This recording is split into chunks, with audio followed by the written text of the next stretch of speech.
Je vous remercie au nom de Migration Santé et au nom de la Cité des Sciences. Madame Cheloub, malheureusement, ne peut pas être des nôtres, donc j'ai la lourde charge de la représenter et puis de parler de Migration Santé. Donc Migration Santé, c'est une association loi 1901. Il était créé vers la fin des années 60, mais déclaré le 19 février 1970. Et depuis, on travaille sur quoi au début? C'était sur les maladies d'acquisition ici et les maladies de transfert. Donc c'était sur le plan d'épidémiologie, mais maintenant, depuis 75 et plus tard, c'était sur la culture qu'on travaille, les représentations du corps, de la santé, de la maladie. Et on est dans ce sens maintenant sur l'intégration. Et l'intégration, ça veut dire qu'il y a des différences, mais pas de l'indifférence. Donc comment être ensemble pour vivre bien. Donc voilà, pour ne pas prendre beaucoup de temps, on va passer à la Cité des Sciences pour dire, vous la connaissez, on fait un partenariat avec eux, il y a des permanences qu'on fasse 2 par mois, et autrement, il y a la bibliothèque, il y a tellement de choses à voir ici, et je vous invite à faire un petit tour, en plus de la liste. Donc voilà, je vais passer la parole à ma collègue, Madame Annette Claveau, médecin de métier, et qui va être la modératrice, et les membres de notre conseil d'administration. Voilà.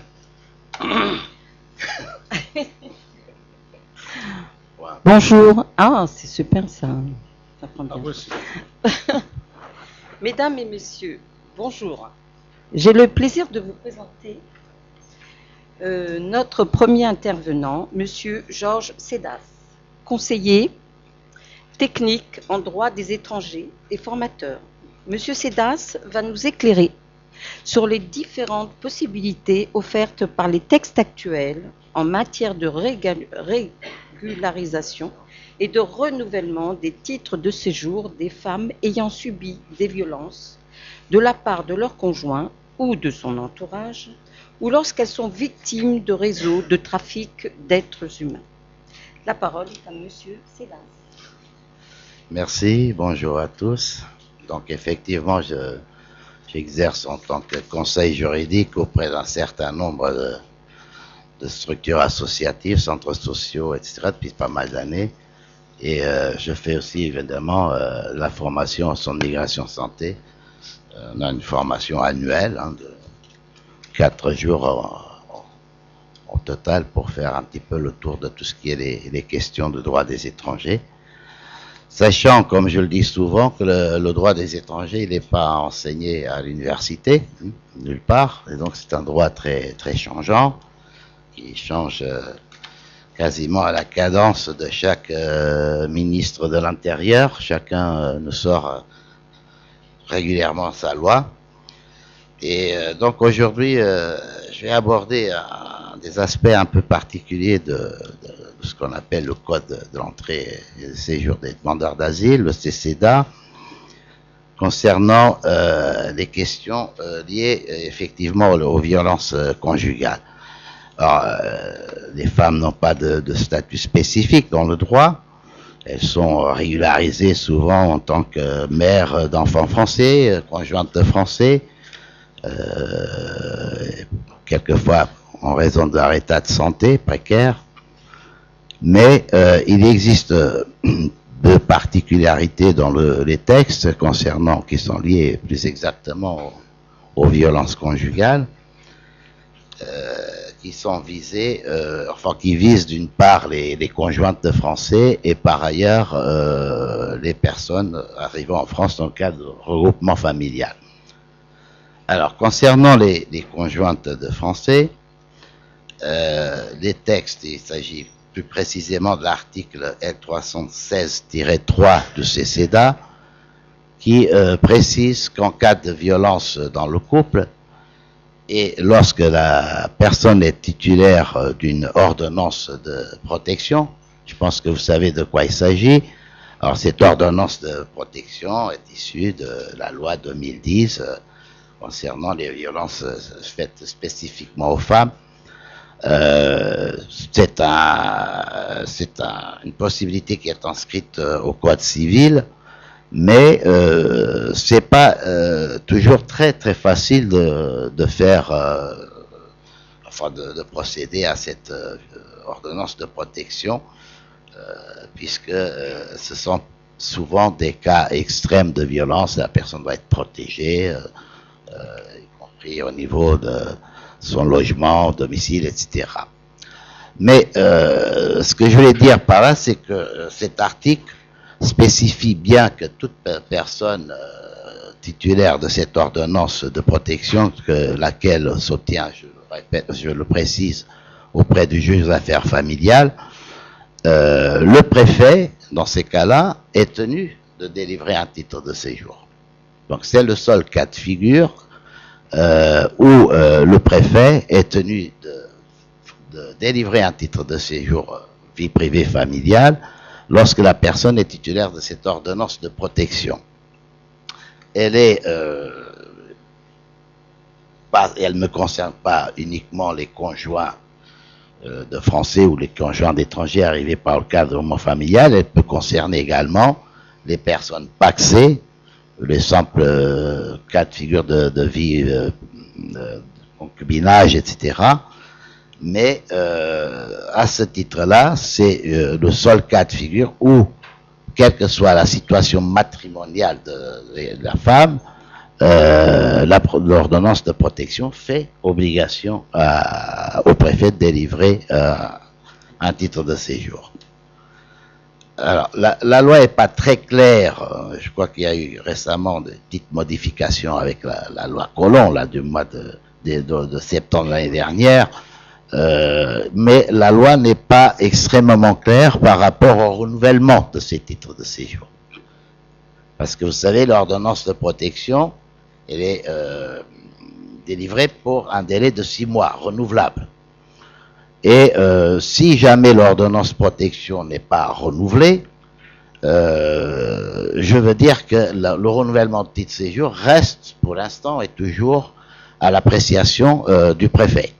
C'est-à-dire c'est son pouvoir discrétionnaire. Même si, bon, en règle générale, les titres de séjour sont renouvelés, mais c'est pas spécifiquement précisé dans le texte. Donc là, ça c'est un des premiers aspects des textes, ordonnance de protection. Ensuite, nous avons, enfin, toutes les personnes qui ne bénéficient pas de cette ordonnance et qui ne sont pas néanmoins moins dans la question des violences conjugales, c'est d'ailleurs les personnes les plus nombreuses hein, qui se présentent devant le préfet. Là, c'est toujours parce que la question essentielle dans cette question-là, c'est comment les préfectures traitent ces dossiers. Alors, dans le cas de figure, il n'y a pas d'ordonnance de protection. Vous avez souvent, quelquefois, certaines préfectures qui ne traitent pas certains dossiers et qui vont jusqu'à demander cette ordonnance de protection qui n'est pas expressément, enfin, n'est pas qu'un élément, enfin, un document facile d'obtention, une décision facile d'obtention par les juges. Donc, les cas de figure des personnes qui se trouvent sans ordonnance de protection vont être traités par les préfectures au vu d'un certain nombre d'éléments fournis. Ce sont procédures de divorce, plaintes déposées, certificats médicaux, etc. Tout un faisceau d'éléments qui sont demandés quelquefois quand il s'agit essentiellement de violence psychologique, ce qui est beaucoup plus difficile parfois à justifier par des plaintes ou des certificats médicaux. Donc il y a des situations quelquefois qui sont extrêmement difficiles à faire valoir devant les guichets des préfectures. Alors, dans le cas de figure des personnes arrivées par le cadre homofamilial, là, il s'agit plus exactement des articles L431-2 du CCEDA.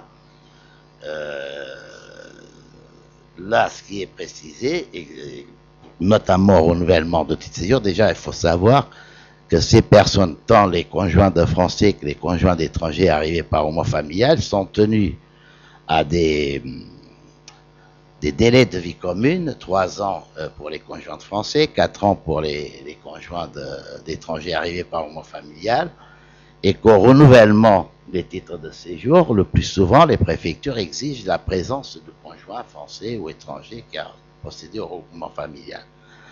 Donc, il y a donc inscrit dans les textes, dans ces cas-là, que la question des violences conjugales qui va déclencher soit la délivrance d'un premier titre, soit le renouvellement de ce titre de séjour. En tout état de cause, ce qu'il faut dire, c'est que souvent, les préfectures traitent cette situation-là non pas forcément en tant que personne, enfin femme victime de violence, mais essentiellement en tant que femme étrangère. On voit d'abord le statut de la personne, d'où elle vient, est-ce que les délais de vie commune sont respectés, est-ce qu'il y a des justificatives, etc. etc. Bon, évidemment, les arguments qui sont avancés par la plupart des préfectures, c'est la question de la fraude. On sait qu'il y a énormément de situations où effectivement il peut y avoir des mariages arrangés, etc. C'est exactement le même problème que pour les reconnaissances d'enfants, les paternités, etc. Donc, tout ça déclenche des contrôles, exige des documents que parfois les personnes ne sont pas en mesure de fournir.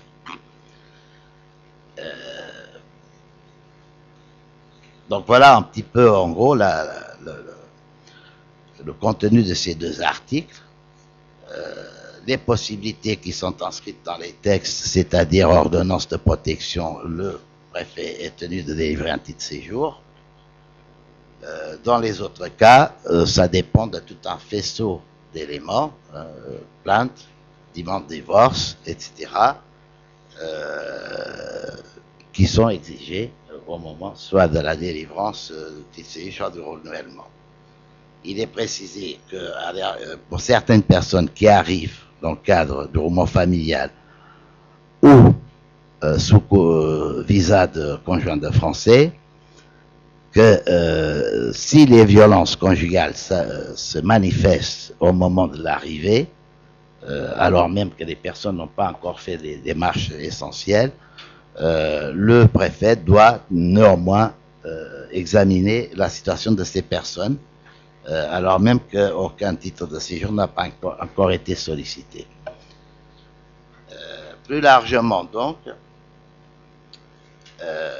c'est aussi, et ce sont également des violences importantes, avec la question des personnes qui sont victimes de réseaux ou de proxénétisme. Là, c'est un parcours un petit peu plus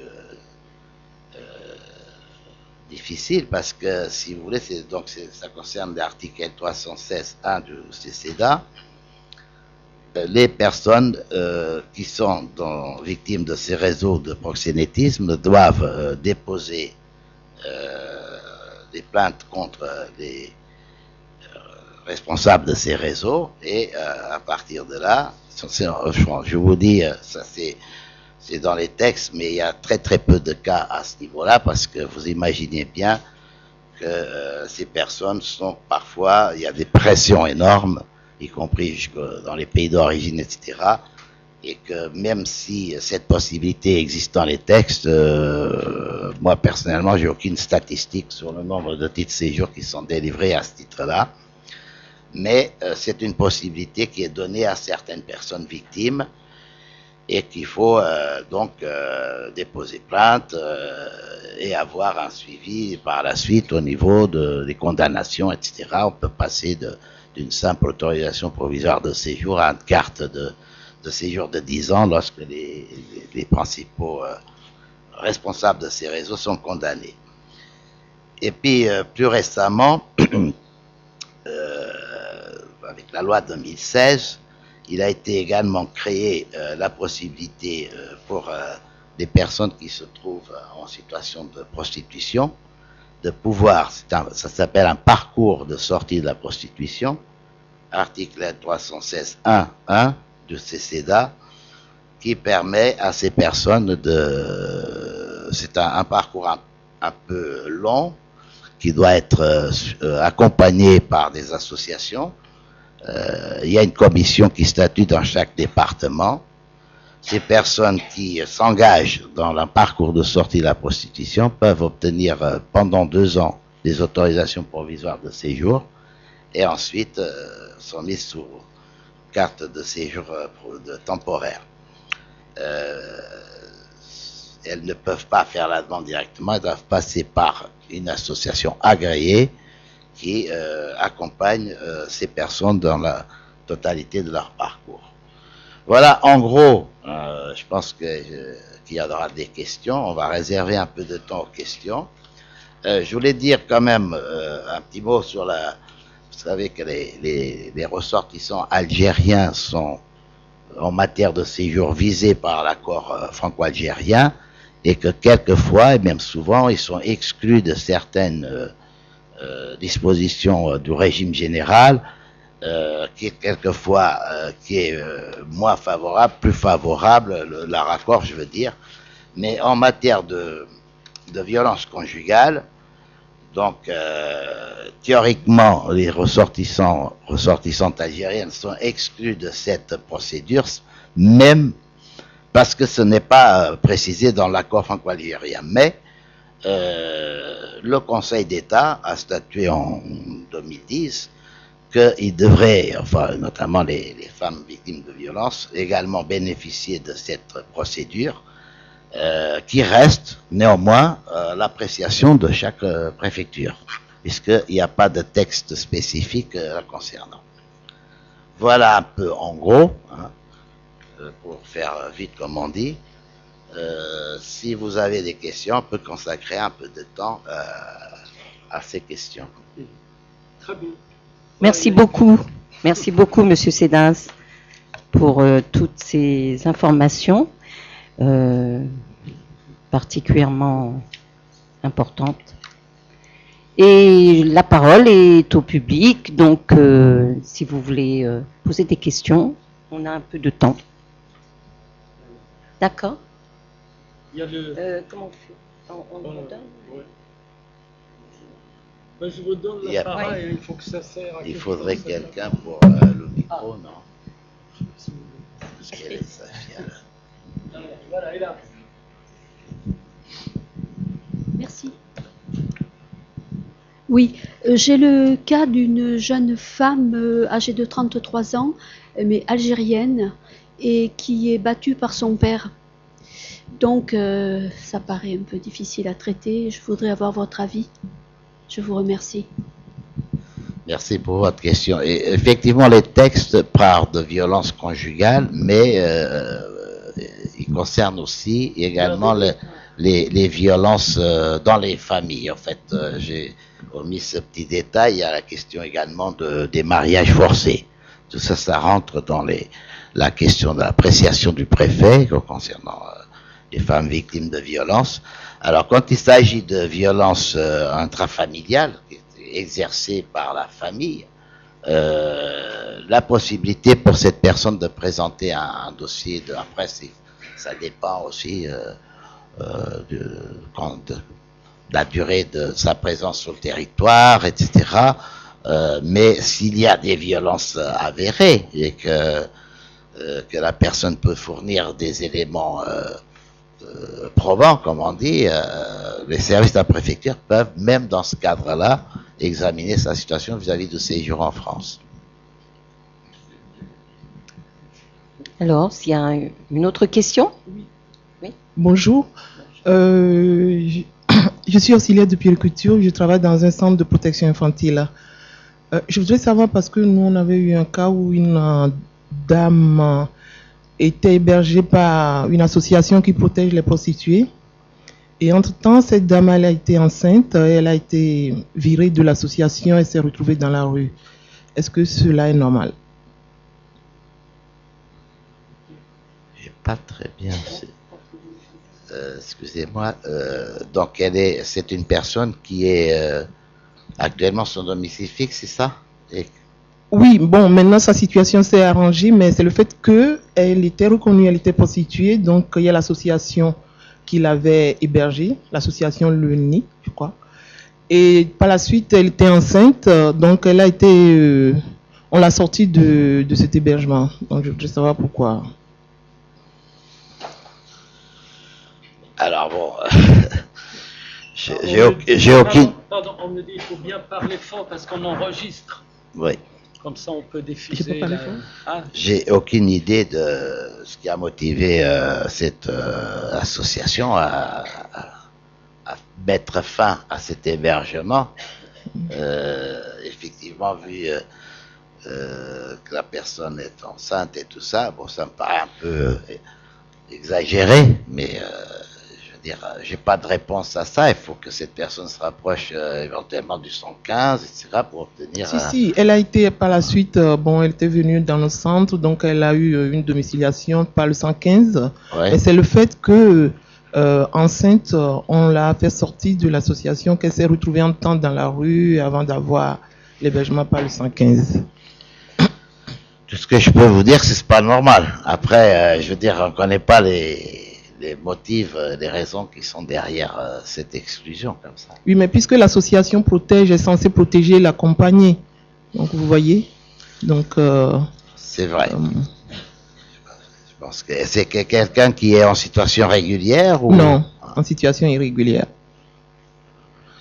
Donc, je vous ai dit, pour cette personne, elle a la possibilité éventuellement, pour autant qu'elle soit suivie par une association agréée, de déposer un dossier dans le cadre de le parcours de sortie de la prostitution. Ok. Alors, les associations agréées, il y a notamment l'Amicale du Nid, Altaïr, etc., sur Paris et banlieue. Bonjour et merci beaucoup. Je voulais vous demander, existe-t-il une liste des associations agréées pour ce genre de parcours? J'ai pas compris votre question, madame. Plus fort, parce que... Plus fort, oui. Alors, il va pas marcher. Est-ce que vous entendez mieux comme cela? Oui. La question, c'était, est-ce qu'il existe une liste des associations agréées pour ce genre de parcours? Et est-ce qu'elle pourrait être diffusée? Oui, je viens de les citer. Il y a l'Amicale du Nid. Oui, merci. Et Altaïr. Altaïr est une association qui est dans les Hauts-de-Seine et aussi à Paris. C'est les deux seuls, hein, pour l'instant.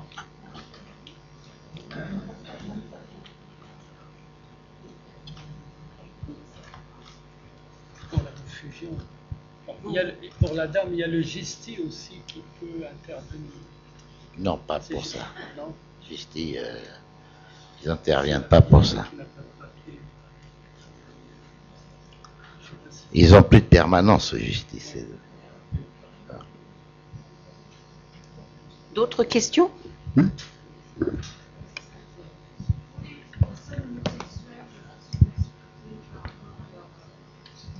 En ce qui concerne pour les jeunes hommes ou femmes qui ont dû quitter leur pays parce que subissant des violences du fait de leur homosexualité. Alors, ça me permet de faire une petite mise au point.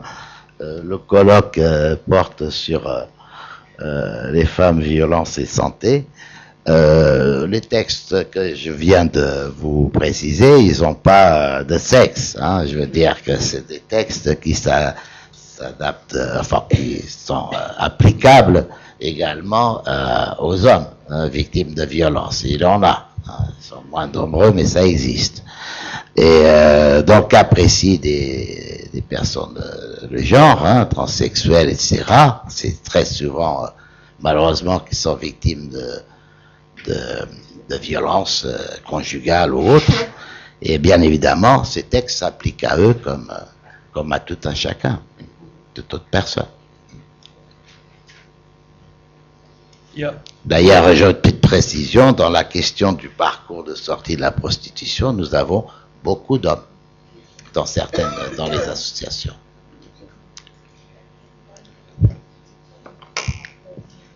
Là, je vous entends pas. Non, si vous n'avez pas le micro, si vous pouvez prendre le micro, c'est mieux.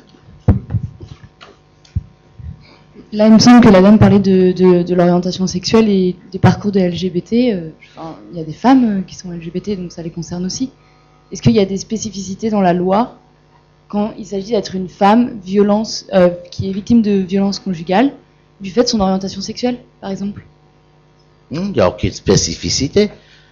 Bah, la loi, elle précise violence conjugale, ça peut être dans le cadre de personnes du même sexe ou, je veux dire, des personnes paxées, bon, dans le cas de figure l'ordonnance de protection, par exemple.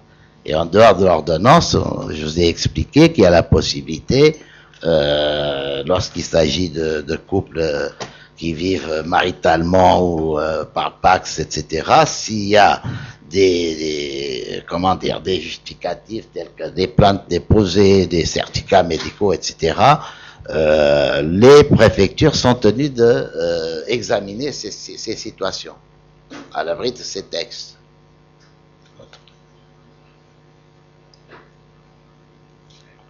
D'autres questions?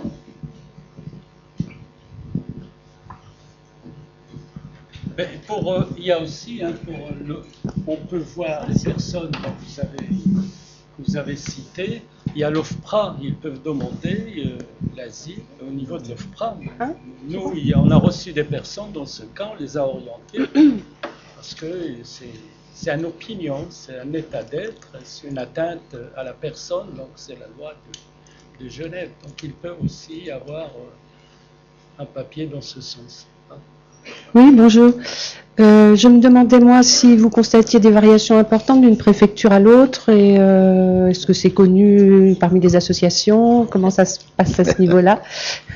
C'est une question un peu... Oui, il y a des variations, bien entendu, mais la loi, elle est la même pour toute la France. Hein. Après, oui, mais bon, il peut y avoir vous savez, il y a la loi et l'application de la loi. Oui, c'est pour ça. Donc, lorsque l'application de la loi ne se fait pas dans des termes qui sont inscrits dans la loi, il faut ensuite passer à l'étape suivante qui est le contentieux devant les juges administratifs, etc. Beaucoup de situations finissent comme ça, à se faire valoir leurs droits devant le juge administratif, parce qu'il y a eu des refus par les préfets. Mais je m'engagerai pas à dire à quelqu'un, allez plutôt à cette préfecture-là qu'à l'autre, parce que la loi, pour moi, elle doit être appliquée de la même manière. D'ailleurs, il y a plein de circulaires là-dessus chaque année pour homogénéiser le traitement des dossiers, etc. Mais il est vrai que d'une préfecture à l'autre, on va demander, il y a des préfectures qui exigent même la présence de la personne qui est à la base des violences. Vous voyez, c'est pas évident. Hein. Donc, ça, et d'autres qui exigent ah non, vous n'avez pas d'ordonnance protection, etc. Ce qui est tout à fait contraire au texte. Il y a une circulaire à ce niveau-là qui est un petit peu ancienne. Je vous donne, c'est une circulaire du 9 septembre 2011. Hein, vous voyez que c'est vieux, sur les violences conjugales, qui est très claire. Elle n'est pas très très longue. Hein, elle fait 4 pages. Et elle est très claire dans son instruction que le ministre à l'époque donne au préfet dans l'application des textes. C'est-à-dire, c'est écrit noir sur blanc que l'ordonnance de protection n'est pas un document, je veux dire, incontournable pour régulariser la situation des personnes qui font l'objet de violences conjugales. Et je suppose que dans le délai de traitement des dossiers, c'est pareil, il doit y avoir des variations très importantes, non? Madame, vous savez pas, là, en ce moment, c'est une vraie catastrophe. Hein, les services de préfecture à ce niveau-là, et puis avec l'informatisation, enfin, le tout numérique, tout doit passer par la prise de rendez-vous, etc. Je passerai des heures à vous parler de ça, mais on n'a pas le temps ce matin. C'est vrai qu'il faut être armé de beaucoup de patience. C'est le parcours du combattant pour arriver jusqu'au guichet avec un rendez-vous et faire valoir son droit. Mais on y arrive. Oui, bien sûr. Mais j'ai l'impression que parfois il y a une espèce de suspicion aussi sur les situations, non? Alors, je l'ai dit au cours de mon petit exposé qu'il y a des soupçons de fraude. Hein. Oui, c'est pour ça, oui. C'est vrai que effectivement il y a de la fraude, ça faut pas le nier. Hein. il y a des mariages de complaisance, il y a des paternités de complaisance, etc. Mais c'est pas la généralité. Et bon, du fait qu'il y a de la fraude, ça met beaucoup plus de temps. Par exemple, dans le cas de figure des parents d'enfants français, il y a des préfectures, moi je connais des gens qui sont à leur 10e, 15e récépissé avant de passer un TCE parce qu'il y a une enquête en cours. Oui, c'est ça, j'ai eu le sentiment quand même depuis quelques mois qu'il y avait un peu de la suspicion pour cette situation-là particulièrement des reconnaissances d'enfants français. Elle m'a semblé monter d'un cran parce que moi je travaille en PMI aussi et on me demande des certificats comme quoi le père est bien présent auprès de l'enfant. Ça m'était jamais arrivé ces dernières années et là plusieurs fois on m'a demandé ça. La dernière loi, dite loi Collomb de septembre 2018, a apporté une exigence nouvelle par rapport aux parents d'enfants français qui est qu'ils doivent justifier que le père ou la mère français souvient aux besoins de l'enfant. Jusque-là, c'était l'intéressé lui-même ou elle-même qui devrait justifier qu'elle souvenait aux besoins de son enfant, c'est-à-dire le parent étranger d'enfants français. Maintenant, il y a une couche supplémentaire, ça va. Alors, quand c'est des couples séparés, que le père a disparu dans la nature, j'en sais rien, enfin, il y a plusieurs cas de figure, c'est extrêmement difficile d'amener la preuve que le père souvient aux besoins de l'enfant, ne serait-ce parce qu'il lui achète des cadeaux, des couches, j'en sais rien. Il y a plusieurs possibilités. Ou qui vient à la PMI pour les visites médicales, par exemple. Donc ça met les gens dans des situations d'une plus grande précarité à ce niveau-là. Bonjour, j'aurais juste une question concernant les enfants albinos, savoir s'ils peuvent bénéficier d'une protection en fait quand ils sont persécutés aussi dans leur pays d'origine. La question est intéressante, mais on est sur tout un autre domaine. Là, si vous voulez, c'est la question des demandeurs d'asile ou de la protection subsidiaire. Ce sont des situations qui sont plutôt examinées par l'OFPRA, voire la Cour nationale de droit d'asile. Alors, effectivement, les parents d'enfants albinos, parce que l'enfant lui-même, bon, il fait partie de ce qu'on appelle un groupe social.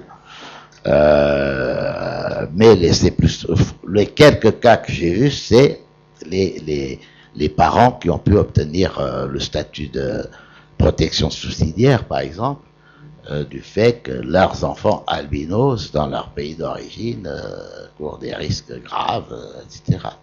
D'accord, merci. Oui.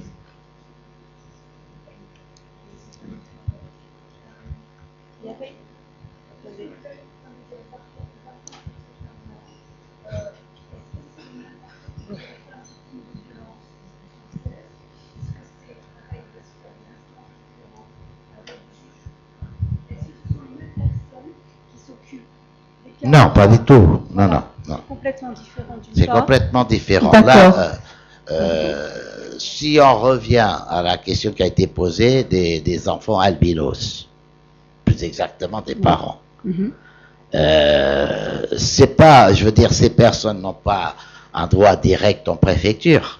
Oui. Il faut qu'ils demandent la protection internationale de l'offre. Donc, c'est une demande d'asile. Donc, c'est une demande d'asile. Ça n'a rien à voir avec les conjoints de Français et les conjoints arrivés dans le cadre homofamilial. On parle de gens qui arrivent dans un cadre bien précis et bien légal. Mais à un moment donné, ça va bien arriver au JAF. Donc, au JAF, est-ce que ce sont les mêmes juges des affaires familiales qui jugent les deux affaires ou il y a des juges de quelle affaire vous parlez? De violences faites aux femmes, que ce soit des femmes c'est le JAF qui doit être saisi dans le cas de figure de violence conjugale et que la personne demande une ordonnance de protection. Donc là, à un moment donné, les violences faites aux femmes, qu'elles soient demandeurs de papier ou pas, arrivent au même endroit ou pas.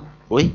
Voilà, c'est ça. L'ordonnance de protection. Est-ce que vous avez des pourcentages entre le nombre de demandes de ces femmes victimes de violences qui arrivent et qui demandent des papiers, qui obtiennent suite à ça? Est-ce qu'il y a un pourcentage? Est-ce qu'il y a des chiffres? J'ai aucune statistique à ce niveau. Parce que finalement, combien demandent des papiers dans ce cadre-là par rapport à une demande de papier normale? On n'a aucun chiffre? Non, je ne connais pas des statistiques à ce niveau-là. Vous savez, on n'a même pas de statistiques sur les personnes qui demandent des papiers pour des soins. Très peu. C'est des statistiques. Il ne faut pas trop en parler. Voilà. D'accord, merci. Oui, bonjour. Alors, juste une question concernant le divorce par consentement mutuel. Là, j'accompagne des femmes dans le cadre de la violence conjugale depuis 6 mois. Et j'ai une situation d'une dame qui me dit que, sachant que son conjoint ainsi qu'elle-même, ils seraient tous les deux intéressés par ce divorce, donc par consentement mutuel. Et il semblerait que dans son pays d'origine, ce ne soit pas pris en compte, que ce type de divorce ne soit pas reconnu. Dans le Maroc. Pays déjà? Maroc. Ils sont tous les deux marocains? Alors, monsieur est français et madame est d'origine marocaine. En fait, pour elle, c'est un frein, alors que, bon, au niveau... Qu'est-ce que c'est que le divorce par consentement mutuel? En passant par le notaire. Donc, il n'y a pas longtemps, on avait besoin d'un seul avocat. Maintenant, il y a une nouvelle loi qui peut... Ouais. De nouveau, on a chacun besoin d'un avocat pour divorcer. Mais ça veut dire qu'on s'entend sur le divorce. Et point à la ligne, je veux dire, après, je suis pas d'accord pour dire que c'est pas valable. Bien sûr que c'est valable au Maroc. Il y a un accord un accord bilatéral avec le Maroc. Hein. Il y a beaucoup de choses, des accords avec le Maroc.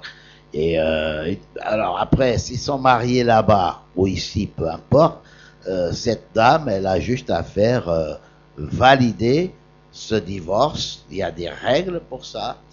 Dans l'accord bilatéral d'état civil avec le Maroc, théoriquement, le juge marocain doit tenir compte de la décision du juge français. D'accord. En fait... il n'est pas rare que quelquefois on redépose une demande là-bas, etc., quand il y a notamment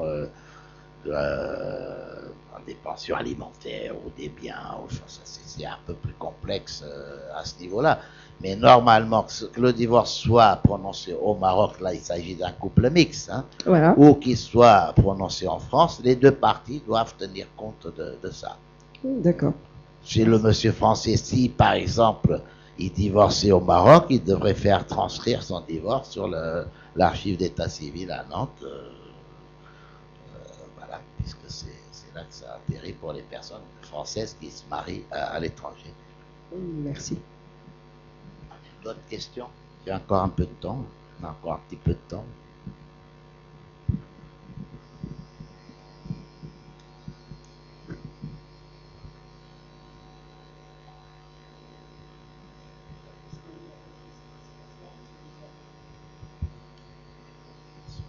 Si les violences dont sont victimes les personnes, que ce soit des violences dans le cadre d'un couple homosexuel ou dans le cadre d'un couple hétérosexuel ou des violences familiales, si elles sont exercées au pays d'origine, c'est une demande d'asile en fait. Et les personnes font une demande d'asile à ce titre-là. Non? Je veux dire, est-ce qu'il y a une différence clairement entre les personnes qui viennent en France parce qu'elles sont persécutées dans leur pays, les histoires d'albinos, de sexualité, ou les personnes qui sont victimes de violences conjugales ici, en France, dans le cadre d'un mariage français ou étranger. Je comprends votre question. Les personnes qui sont sur le territoire, il faut déjà qu'elles soient là, d'accord, qui sont victimes de violences dans leur pays d'origine, on va voir d'abord par qui sont exercées ces violences. Donc ces personnes-là, si elles arrivent ici, effectivement, leur seule possibilité, c'est de déposer une demande d'asile ou de protection subsidiaire. Mais je peux vous garantir que ça va pas être très facile, hein, parce que si c'est des violences, si la personne est victime de violences exercée par enfin, mettons par exemple, si c'est une personne qui est homosexuelle, vous avez cité le cas, ou que la homosexualité est reprimée dans un certain nombre de pays, oui, là, l'OFPRA va statuer. Et le plus souvent, il y a des personnes qui obtiennent le statut de réfugié, de plus en plus, et d'autres qui obtiennent au vu des violences d'où elles viennent, hein, si c'est que la famille ou si c'est l'État lui-même. voyez, on pourrait passer des heures à parler de tout ça. Mais donc là, oui, ça relève plutôt de la démarche de demande d'asile. Ça n'a rien à voir avec ce que je vous ai exposé ce matin tout à l'heure, dans le cadre du couple mixte, conjoint de français, ou de personnes arrivées par le roulement familial. Vous savez ce que c'est que le roulement familial. Donc, avec une mise à l'épreuve, parce qu'on soupçonne même, si vous voulez, certains étrangers de faire venir des gens qui ne sont pas des vraies épouses, etc. Hein? Voilà, donc il y a une mise à l'épreuve de ces personnes qui doivent avoir une vie commune pendant 4 ans, etc. De la même manière que les Français, conjoints de Français, doivent avoir une mise à l'épreuve de 3 ans de vie commune. Pendant ces 3 ans, le titre de séjour, vous savez que maintenant il y a une nouvelle carte qui s'appelle, enfin elle est déjà un petit peu ancienne, hein, 2016, c'est le titre pluriannuel. Alors, comment ça se passe? Un conjoint de Français arrive avec procédure de visa, de famille de Français, est mis en possession d'un premier titre de séjour d'1 an. Au renouvellement, la vie commune doit être justifiée. Les avis d'imposition, les quittances de loyer de nom, compte conjoint s'il est possible, à la banque, etc. Présence du mari ou d'épouse, hein. Donc tout ça est vérifié. Et si tout va bien, au bout de cette année, maintenant c'est un titre pluriannuel qui est donné au conjoint de Français, c'est-à-dire de 2 ans. Et finalement, au bout de ces 2 ans, il y a un rebolote, c'est-à-dire on revérifie s'il y a la vie commune, avec toutes les justificatives, et la personne peut enfin, éventuellement, si après il y a ce qu'on appelle l'intégration républicaine, c'est-à-dire connaissance de la langue, si on travaille avec contrat CDI, etc. Il y a beaucoup de choses qui sont exigées maintenant des gens. On peut passer donc enfin à l'oiseau rare qui est la carte de résident de 10 ans. Voilà un petit peu le parcours. Et cette carte de 10 ans, vu qu'il y a 1 plus 2, ça fait 3 ans, peut être retirée en cas de fraude jusqu'à la 4e année de mariage. C'est-à-dire que, et c'est là qu'on rentre quelquefois dans des questions de violence conjugale, qui sont plutôt des violences psychiques, de chantage au papier, c'est-à-dire si tu restes pas, etc. Ou même certains cas quand lors des vacances au pays, on retient les papiers de la personne. Vous savez, la loi a prévu d'ailleurs qu'une personne à qui on a retenu ses papiers peut revenir. Les consulats sont tenus de délivrer des visas de retour, hein, à des personnes qui ont pu s'être bloquées par le fait de l'époux ou l'épouse. Ça existe aussi. J'insiste. Que retient les papiers, etc. Et donc, c'est là que quelquefois, après même 3, on a fait le plus dur, 3 ans, et puis dans la 4e année, ben voilà, quitte le domicile conjugal, la personne n'en peut plus, et puis il y a des petits courriers de dénonciation. Vous n'avez pas idée du nombre de courriers de dénonciation qui arrivent dans les préfectures. C'est fou, hein? C'est énorme. Ça m'a été confirmé il n'y a pas longtemps par une grande préfecture de la région parisienne. Ils reçoivent des dizaines et des dizaines de courriers de dénonciation par jour. Par jour, oui. Donc, le mari qui dit je souhaite que le titre de séjour soit retiré, etc. Donc, vous voyez, tout ça, c'est très, très sensible. Et parfois, effectivement, il y a des personnes qui, du fait de ce parcours administratif qui est jalonné, subissent. Hein. jusqu'au moment où, en fait, le titre qui délivre vraiment, c'est le titre de 10 ans.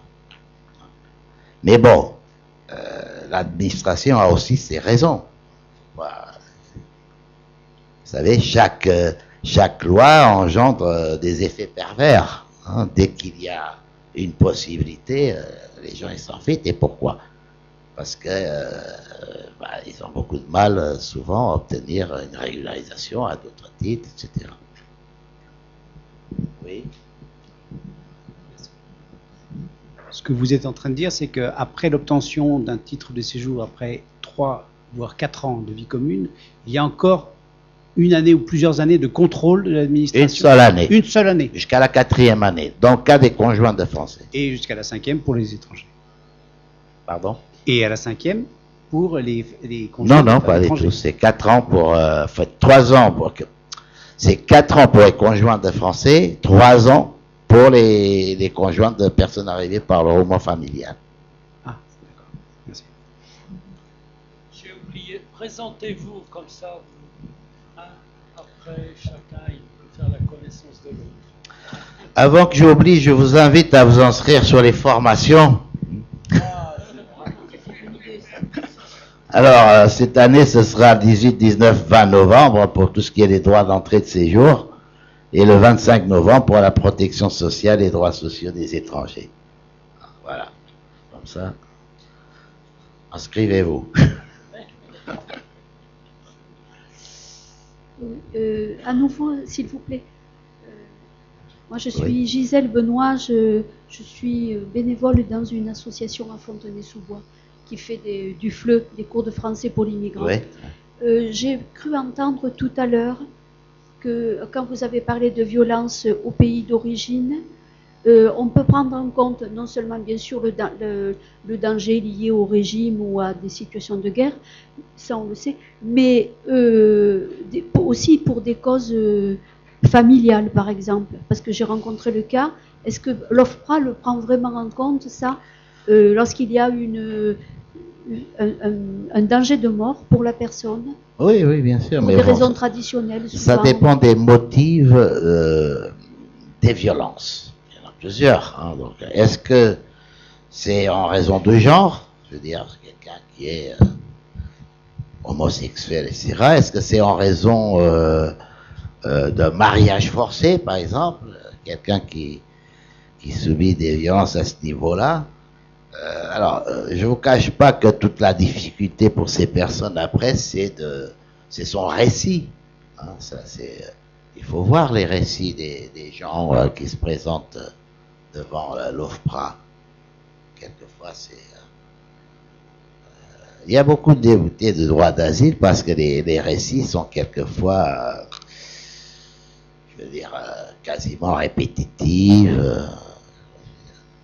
Donc, on a vu que les personnes qui étaient demandeurs d'asile, accompagnées par des associations, avaient un taux de réussite beaucoup plus important que ceux qui vont seuls ou avec l'aide d'amis, etc.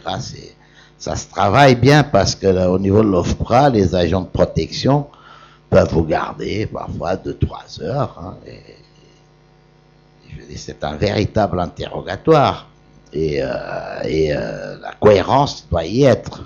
On va vous poser des questions sur où vous êtes né, où vous avez vécu, quelle école vous avez été, comment s'appellent tous les membres de votre famille, enfin, d'où venaient les violences et pour quel motif.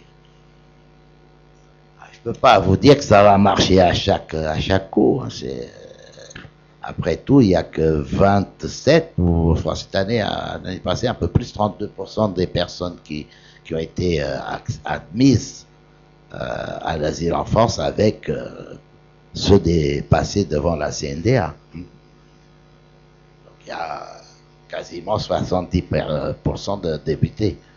Un peu moins maintenant, c'est l'année dernière. Bien.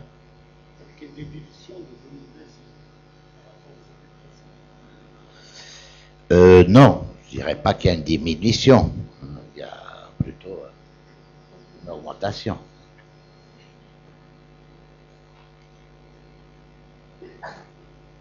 Mais bon, ceci dit, on n'a jamais accordé autant d'asile en France que depuis les 2-3 dernières années. On est un petit peu dans le sillon de l'Allemagne, l'arrivée de Syriens, etc. Bon. Mais apparemment, là, ça a tendance à baisser à nouveau. Avec une nouvelle disposition, oui, ça va. Je pense que ça va beaucoup baisser. Bien. Encore une ou deux questions, parce qu'il va partir. Hein. Oui. Alors profitez-en. Non, je vais encore rester un petit peu, mais je vais pas rester toute la journée avec vous, hein, ça c'est sûr. Bah, parce que j'ai d'autres d'autres obligations, voilà. Tout à l'heure, il y avait une question. Vous savez, jusqu'en 1998, c'était la loi Chevènement. Il y avait de l'asile politique. Grand ministre de l'Intérieur. Et après, on a développé, donc, en ce qui concerne la famille, la communauté, le lieu, donc on a créé une porte de sortie, c'est l'asile subsidiaire. Voilà. Il y a les deux voies, quand il s'agit de l'État, il y a l'asile politique, quand il s'agit de l'entourage, quand il s'agit des mouvements, etc. Donc il y a une autre voie qui est subsidiaire. On peut encore. Hein? C'est un peu désactualisé, mais ça va. Mais c'est pour cela que vous êtes là. Bah ouais. On dit la protection subsidiaire maintenant. On dit la protection subsidiaire. Voilà. Et puis il y a les statuts, ça c'est la Convention de Genève. Vous savez pourquoi c'est très important? On est dans un état de droit et quelquefois on ne se rend pas compte que pour un papier, les gens, la santé vient après, qu'on fait de la prévention, qu'on leur parle de santé, d'hygiène de vie, etc. Ils disent, mais vous savez, j'ai un problème, donc il y a un problème de séjour, d'un état d'être, en tant que citoyen.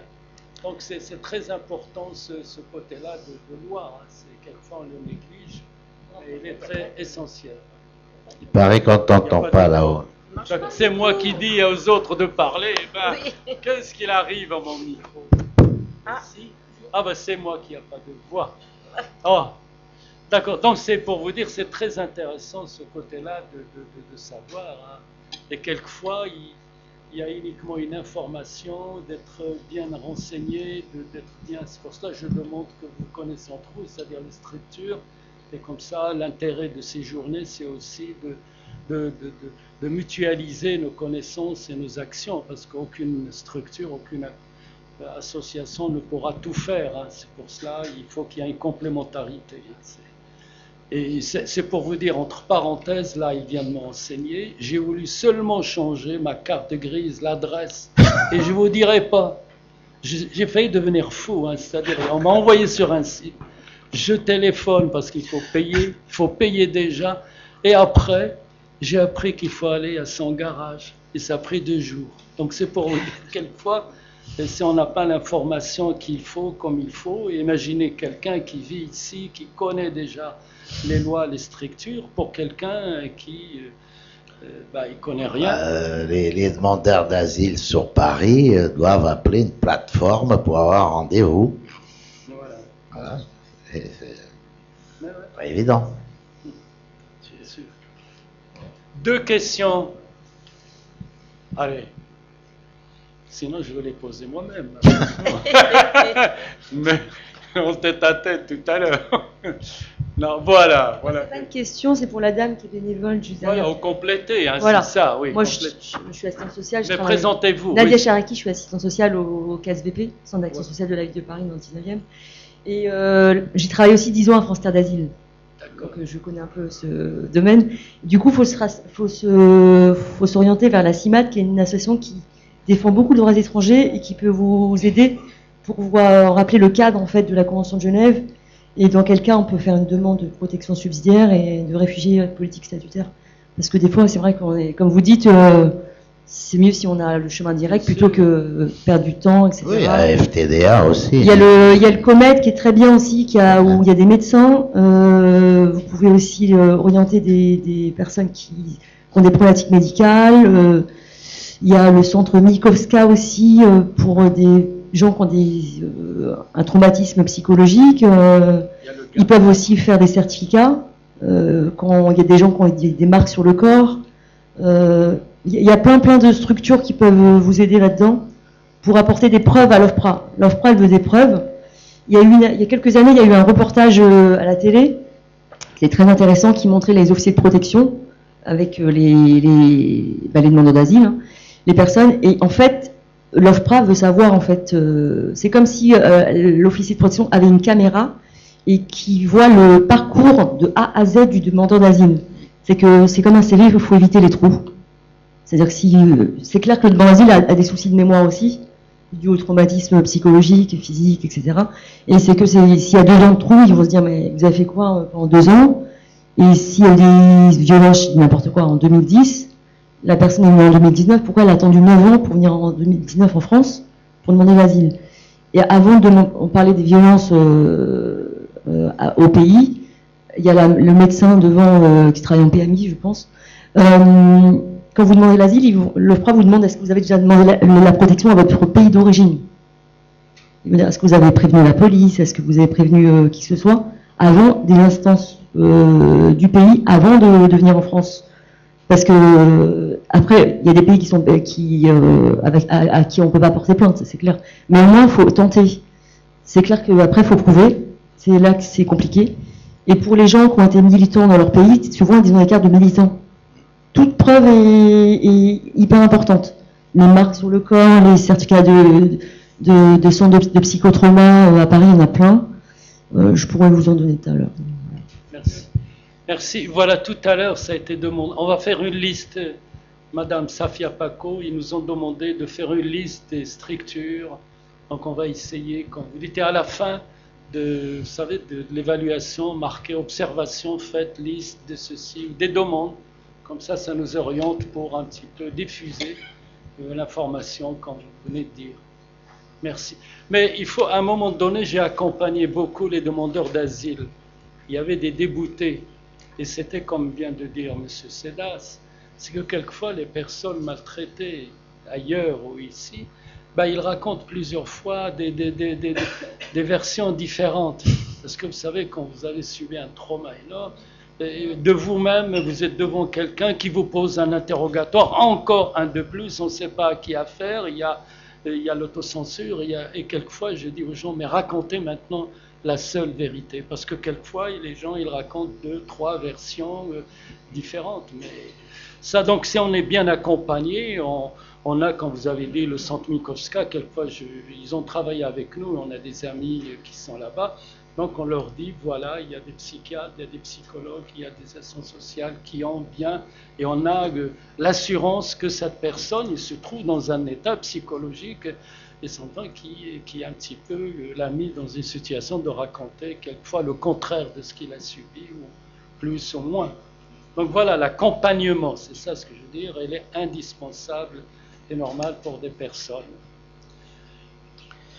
Normalement, les personnes qui sont placées dans les centres, dans les CADA, doivent bénéficier de cet accompagnement, c'est-à-dire démarches au niveau des droits sociaux et surtout aide à la rédaction du récit, parce que c'est vrai que le fait qu'il y ait des versions différentes, enfin, il ne faut pas qu'il y en ait trop, hein.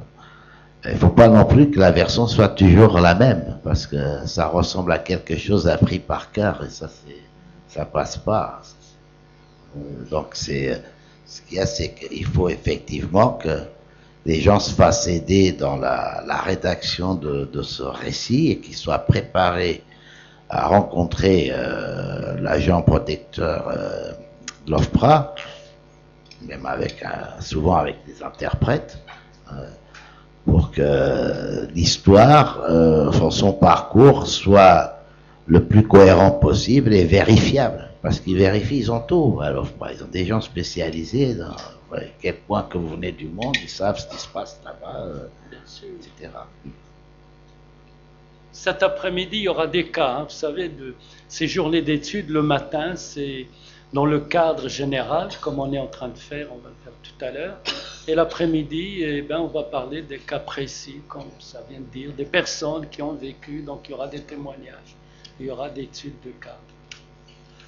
On aura l'occasion d'échanger sur les cas précis. Donc c'était 2 questions, il n'y en avait qu'une. Hein. Il en manque une, sinon on va arrêter. Allez, la dernière, ou un commentaire. Non? Oh, dommage, il va être triste, hein, notre ami. Regarde. Non, au contraire. J'ai tout dit. Il vous a convaincu. Ah, il m'a parlé la dernière fois, lors de la dernière journée d'études, Georges. Il y avait quelqu'un qui vous a contredit et vous voulez continuer avec lui. Non, mais ça, je pense que les personnes sont pas là cette année. On se remet en cause, hein, même si on est les spécialistes. Alors, c'était des personnes qui venaient de l'Aisne, je crois, ou d'un centre d'un cadage, quoi. Et effectivement, il y a eu un petit quiproquo autour de des titres de séjour qui sont donnés aux parents des enfants dans la question d'excision. Exactement. Ouais. Et effectivement, depuis au départ, les parents bénéficiaient du statut de protection subsidiaire, et depuis qu'il y a une décision par la CNDA qui est remontée jusqu'au Conseil d'État, ils sont plus mis en possession que d'un titre vie privée familiale, qui est un petit peu moins intéressant au niveau de certaines prestations, etc. Voilà. Voilà, donc on a dit c'est les personnes concernées et sont donc, là. Moi je disais non, qu'elle devrait. J'étais resté sur l'ancienne version de la loi qui accordait aux parents de petites filles excisées ou victimes de ça, ou potentiellement, etc., qui devraient être mis en possession de la carte vie privée, protection subsidiaire également. Et elles ont insisté que c'était la carte vie privée familiale. Elles avaient raison. Voilà, c'est... Pardon? Oui, l'enfant est considéré comme un groupe social, enfin, l'enfant qui n'est pas excisé. Et notamment, toute la question de cet imbroglio-là est venue de la question des enfants nés en France, qui, par rapport à des petites filles notamment, bien entendu, par rapport auxquelles le risque existe d'un retour au pays, par exemple. Et donc, ce qui fait que vous avez quelquefois des mamans qui sont sans papier, qui ont des petites filles, etc., qui ont pu obtenir un titre de séjour par le statut de réfugié de leur enfant. Voilà. C'était cette question-là. Mais on a la référence à ma droite. Hein. Tout à l'heure, vous aurez... Donc, c'est peut-être une transition. Mais... c'est pas moi. C'est un portable. Éteignez vos portables. C'est eux qui nous font ça. De toute façon, il n'y a pas de... Ici, on ne peut pas téléphoner. Vous êtes dans un sous-sol. Mais il y a le soleil là-haut. Hein. Et ben, vous savez, aujourd'hui, grâce à vous, eh ben, le soleil est revenu. Hein? Mais vous êtes un... Il n'y a plus de questions, on peut passer... D'accord, ben, merci. Vous pouvez rester, peut-être ça va revenir. Oui, je vais rester un petit peu encore. Voilà, on va faire la transition. Hein. Alors, c'est à vous. Oui.